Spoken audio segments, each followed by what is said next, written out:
जय श्री राम। सभी भगवत भक्तों का मानस चर्चा में स्वागत है। आज हम हनुमान जी की चर्चा करेंगे और श्री हनुमान चालीसा के आधार पर बाबा गोस्वामी जी ने लिखा, जो यह पढ़े हनुमान चालीसा होय सिद्धि साखी गौरीशा। गौरीशा अर्थात माता गौरी के ईश, माता गौरी के स्वामी, माता गौरी के पति भगवान शंकर स्वयं इस बात के साक्षी हैं कि जो कोई भी अर्थात जो कोई स्त्री, पुरुष, बालक, बालिका, युवा, वृद्ध, साधु, संत या अन्य कोई यह हनुमान चालीसा पढ़ेगा उसे अवश्य ही सिद्धियां प्राप्त होंगी। यह पंक्ति श्री हनुमान चालीसा की वास्तव में फलश्रुति है। श्री तुलसीदास जी महाराज कहते हैं, जो कोई इस हनुमान चालीसा का पाठ करेगा उसे सिद्धि प्राप्त होगी। अब इन सिद्धियों के अनेक रूप हैं। मन की कामनाओं की पूर्ति, मन की कामनाओं की पूर्ति हो जाना सिद्धि है। बाबा ने मानस में कहा है, मन कामना सिद्धि नर पावा, जो यह कथा कपट तज गावा। रामचरितमानस उत्तरकांड की यह पंक्ति है, मन कामना सिद्धि नर पावा, जो यह कथा कपट तज गावा। भक्ति की याचना करते करते भक्त हो जाना भक्त की सिद्धि है। परमात्मा की प्राप्ति हो जाए तो भक्ति की सिद्धि है, और आत्मानुभूति हो जाए तो ज्ञान की सिद्धि है। जगत में राग न रहे तो वैराग्य की सिद्धि है। शुभ कामनाओं की पूर्ति हो जाए तो लौकिक दृष्टि से सिद्धि है। श्री तुलसीदास महाराज कहते हैं कि किसी भी प्रकार की सिद्धि हो, श्री हनुमान चालीसा का पाठ करने से ये सिद्धियां प्राप्त हो जाएंगी। इसके साक्षी स्वयं श्री महादेव भगवान शंकर हैं। श्री शंकर भगवान साक्षी क्यों हैं? क्यों? जो भाग्य में नहीं है वो भी श्री हनुमान चालीसा के पाठ से मिल जाएगा। क्यों? क्योंकि जिनकी कीर्ति का गायन हुआ है, जिनकी कीर्ति का गायन हनुमान चालीसा में हुआ है, उन हनुमान जी की महिमा है ही ऐसी। विनय पत्रिका में बाबा गोस्वामी तुलसीदास जी महाराज हनुमान जी के बारे में कितना सुंदर लिखते हैं। अघटित घटन सुघट विघटन, ऐसी बिरुदावली नहीं आन की। अघटित घटन सुघट विघटन, ऐसी बिरुदावली नहीं आन की। जो न घटने वाली घटना को घटा दें और जो घटना घटने वाली हो उसे विघटित कर दें, टाल दें, ऐसी सामर्थ्य श्री हनुमान जी का है। इसीलिए जिनको साधना की असफलता से सिद्धि ना मिली हो, जिनको भाग्य ने नहीं होने से, भाग्य में आपके नहीं लिखा हो, उसके नहीं होने से सिद्धि ना मिली हो, उन्हें भगवान की कृपा से, हनुमान जी के बल से सिद्धि प्राप्त होगी। इसकी गवाही भगवान शंकर स्वयं दे रहे हैं। जो भाग्य में नहीं होगा उसकी पूर्ति भगवान शंकर स्वयं करेंगे, क्योंकि बाबा रामचरितमानस के बालकांड में घोषित कर देते हैं, भावियु मेटि सकहि त्रिपुरारी, भायु मेटि सकहि त्रिपुरारी। भावी को भी मेटने की क्षमता अगर है किसी में तो महादेव में। नारद जी पार्वती जी के पिता महाराज हिमवान और माता मैना जी को समझा रहे हैं, संसार में वर तो अनेक हैं, परंतु पार्वती जी के लिए शिव जी ही सर्वश्रेष्ठ हैं। यदि मूर्ख मनुष्य ज्ञान के अभिमान से इस प्रकार होड़ करते हैं तो वे पूरे कल्प के लिए नरक में जाते हैं। भला कहीं जीव भी ईश्वर के समान सर्वथा स्वतंत्र हो सकता है? मदिरा गंगा जल से बनाई जाती है, फिर भी संत लोग उसका सेवन नहीं करते हैं। क्यों? क्योंकि वह मदिरा है। पर वही गंगा जी में मिल जाने पर जिस तरह पवित्र हो जाती है, ईश्वर और जीव में भी वैसा ही भेद समझना चाहिए। शिव जी सहज ही समर्थ हैं, क्योंकि वे भगवान हैं। इसीलिए इस विवाह में सब प्रकार से कल्याण है। परंतु महादेव जी की आराधना बड़ी कठिन है, फिर भी तप करने से वे बहुत जल्द संतुष्ट हो जाते हैं। जो तप करे कुमारी तुम्हारी, भाव मेटि सकहि त्रिपुरारी। यद्यपि बर अनेक जग माही, एहि कह शिव तजी दूसर नाही। नारद जी कहते हैं, यदि तुम्हारी कन्या तप करे तो त्रिपुरारी महादेव जी होनी को बदल सकते हैं। यद्यपि संसार में वर अनेक हैं, पर पार्वती जी के लिए शिव जी को छोड़कर दूसरा वर नहीं है। इसीलिए अत्यंत सरल शब्दों में एक छोटा सा ग्रंथ हनुमान चालीसा भले ही दिखाई देता हो, परंतु इसकी महिमा महान है। जिस ग्रंथ की ऐसी महिमा है, उसी ग्रंथ रत्न का हम श्री सीताराम भगवान की कृपा से आइए चिंतन करें। श्री राम कथा के श्रोता महावीर हनुमान जी हैं। जहां जहां राम कथा होती है, वहां वहां हनुमान जी अवश्य उपस्थित होते हैं। इसी तरह श्री राम को भी हनुमान जी अत्यंत प्रिय हैं और वे बार बार हनुमंत कथा सुनना चाहते हैं और ये चाहते हैं कि हनुमान जी के ज्ञान और गुणों का वर्णन सारे संसार में हो।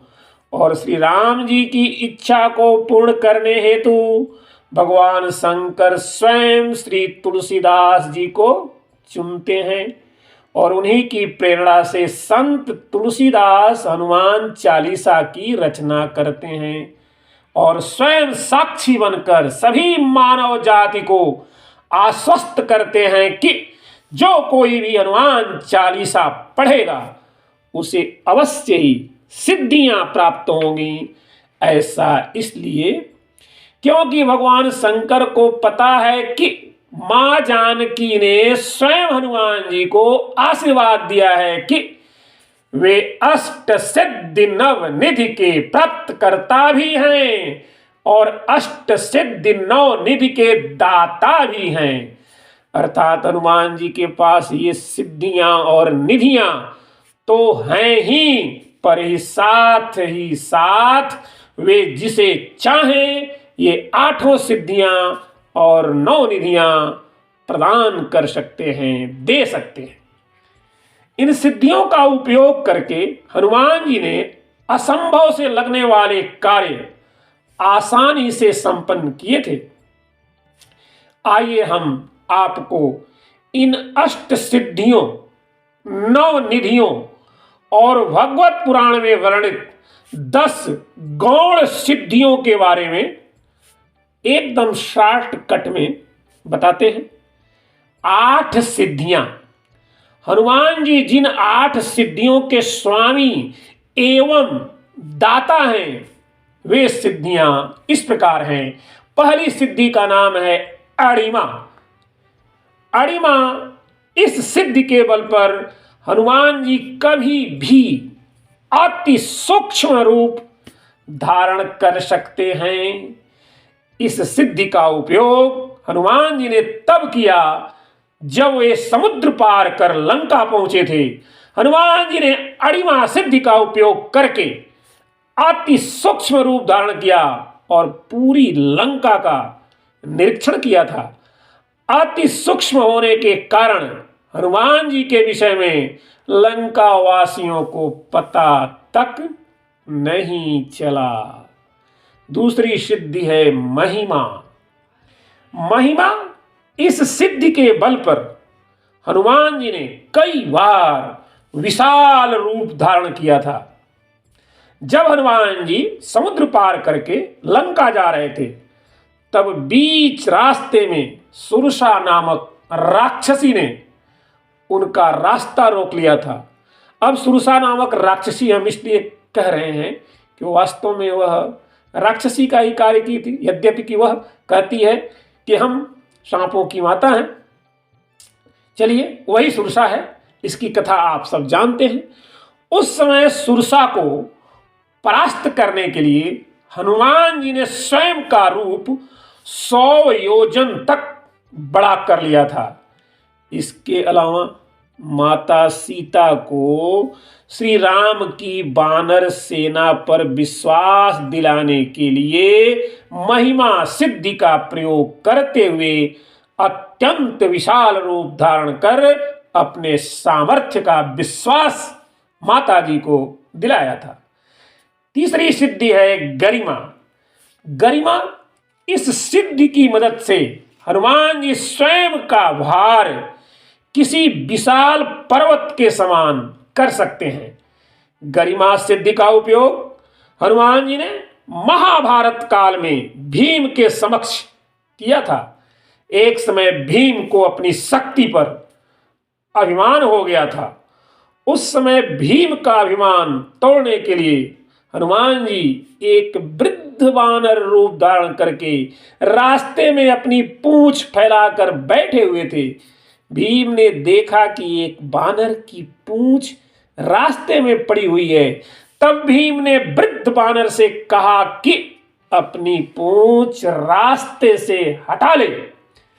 तब वृद्ध वानर ने कहा कि मैं वृद्धावस्था के कारण अपनी पूंछ हटा नहीं सकता, आप स्वयं हटा दीजिए।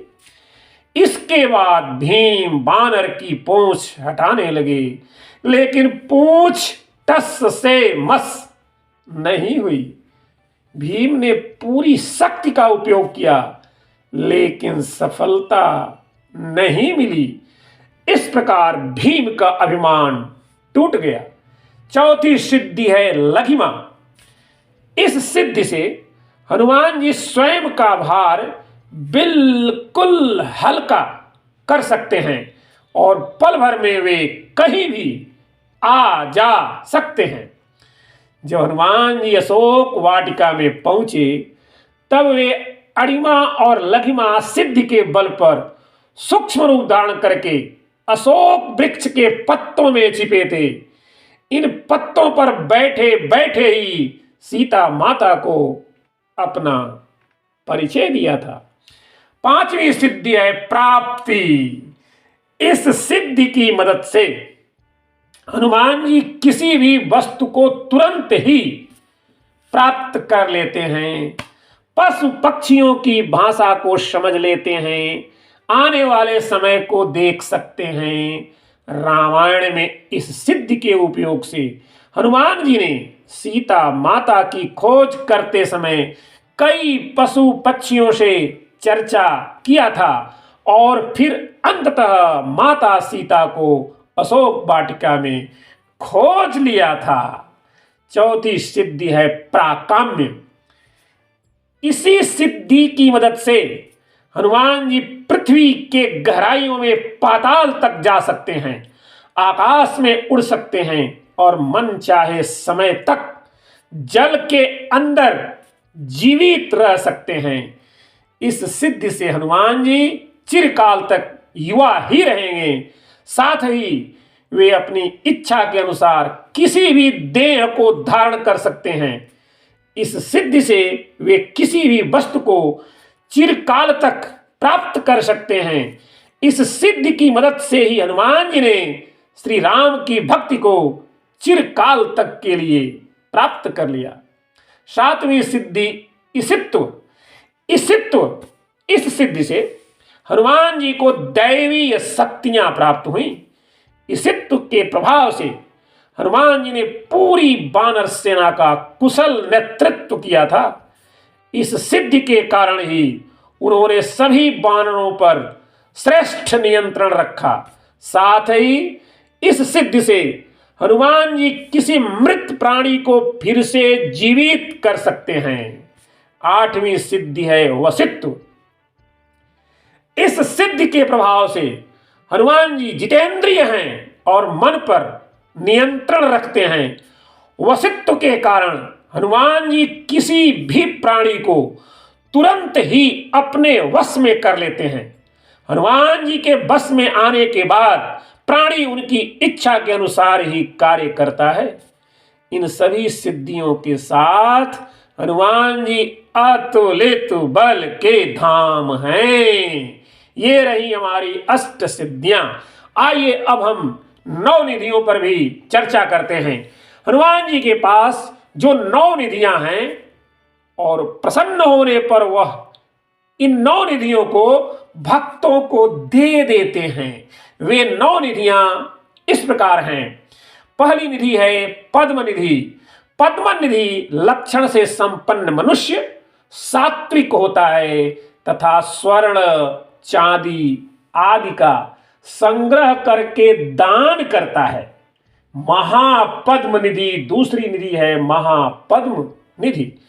महापद्म निधि से लक्षित व्यक्ति अपने संग्रहित धन आदि का दान धार्मिक कार्यों में करता है। तीसरी निधि है नील निधि।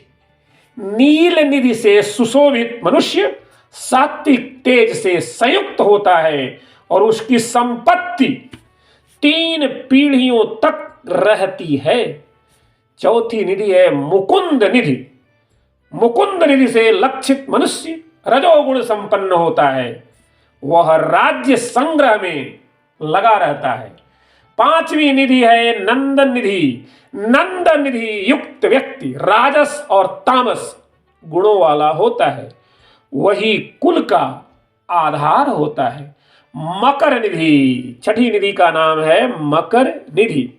मकर निधि से संपन्न पुरुष अस्त्रों का संग्रह करने वाला होता है। 7वीं निधि है कच्छप निधि।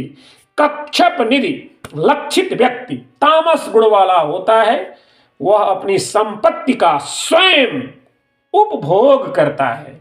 संखन निधि है 8वीं निधि संखन निधि। संख निधि 1 पीढ़ी के लिए ही होती है। अब 9वीं निधि है खर्व निधि। खर्व निधि से व्यक्ति के स्वभाव में मिश्रित फल दिखाई देता है। इसके बाद 10 गौण सिद्धियां भी होती हैं। इसके अलावा भगवत महापुराण में भगवान कृष्ण ने 10 अन्य गौण सिद्धियों का वर्णन किया है और हनुमान जी ये सिद्धियां भी प्राप्त कर चुके हैं और इन सिद्धियों के भी दाता हैं। इन सिद्धियों का नाम हम सुन लेते हैं। पहली सिद्धि है अनुर्मित ममत्वम। अनुर्मिमत्वम ये जो पहली सिद्धि है उसका नाम है अनुर्मिमत्वम। दूसरी सिद्धि है इसका नाम है दूर श्रवण। और तीसरी सिद्धि दूरदर्शनम, चौथी सिद्धि मनोजवम मनोजव, पांचवी सिद्धि काम रूपम, छठवीं सिद्धि पर काया प्रवेशनम, पर काया प्रवेशनम, सातवीं सिद्धि है स्वच्छंद मृत्यु, आठवीं सिद्धि देवानां सह क्रीड़ा अनुदर्शनम, देवानां सह क्रीड़ा अनुदर्शनम, नवीं सिद्धि है यथा संकल्प संसिद्धि, और 10वीं सिद्धि है आज्ञा अप्रतिहता। इस प्रकार यह स्वयं सिद्ध है कि हनुमत आराधना से 8 सिद्धियां और 9 निधियां प्राप्त हो ही जाती हैं, जैसा कि बाबा गोस्वामी तुलसीदास जी ने घोषणा कर दिया। 8 सिद्धि नवनिधि के दाता, असवर दीन जानकी माता, 8 सिद्धि नवनिधि के दाता, असवर दीन जानकी माता। जय श्री राम, जय हनुमान।